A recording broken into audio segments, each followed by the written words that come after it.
Sign করতে হবে। আমি এতক্ষণ যাবত বসে আছি, তুমি আসবে বলে। ডেলিভারি বয় দাঁড়িয়ে আছে, তাড়াতাড়ি তাড়াতাড়ি।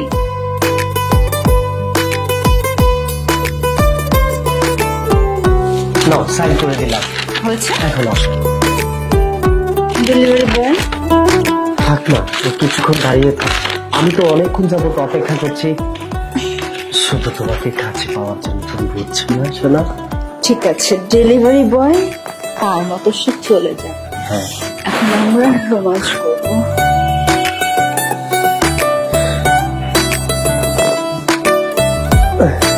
নিচে থেকে আবার উপরে উঠালি কেন? ফিলিংস বোঝো না? বুঝি তো, আমার ফিলিংস তো তোমার পুরোটা শুনবে।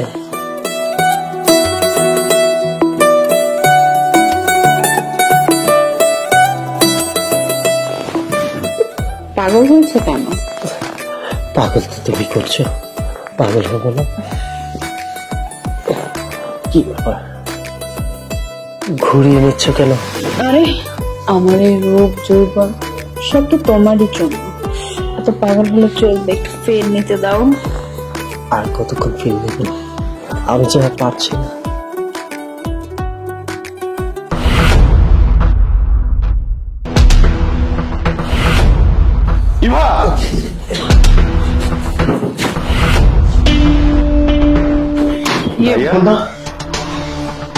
এসব কি দেখছি ভাইয়া? কি দেখেছিস? আমি তো গল্প করছিলাম। গল্প করছিলে? হ্যাঁ, তোমার ভালোর জন্য আমি বলে গিয়েছিলাম বাহিরে যেও না, কারণ বাহিরে অনেক রোদ। আর এই যে ইভা, তোমাকে কি বলেছিলাম? তোমাকে বলেছিলাম ভাইয়াকে লেবুর রস করে শরবত খাওয়াতে, আর তুমি ভাইয়াকে লেবুর রস করে শরবত খাওয়াচ্ছ বিছানার উপরে। আমি আমি জিজ্ঞেস করতে আসছিলাম ভাইয়া কি খাবে। চোখ আর একটা মিথ্যে কথা বলবা না। তুমি জিজ্ঞেস করতে এসেছিলে, তোমাকে পরে দেখছি। আর এই যে ভাইয়া, ছোটবেলা থেকে আমাকে লেখাপড়া করে বড় করেছো, ভালো একটা চাকরি পেয়েছি, আমি চাকরি করছি, ভালো আছি, সংসার করছিলাম। তোমাকে বাবার স্থানে বসিয়েছিলাম, কখনো কখনো ভাবতেও পারিনি তুমি আমার একটা জঘন্য কাজ করবো। তোমার ছোট ভাইয়ের বউ, তোমার ছোট বোনের মতো, তার সঙ্গে তুমি একই বেডে একই বিছানা, কি করছো এগুলা? ছি ছি ছি ছি। আরে যে রাজরানী, তোমাকে বলছি রাস্তায় রাস্তায় পড়ে থাকতে, হ্যাঁ, তোমাকে ভালোবেসে বিয়ে করে বাড়িতে নিয়ে এসেছিলাম।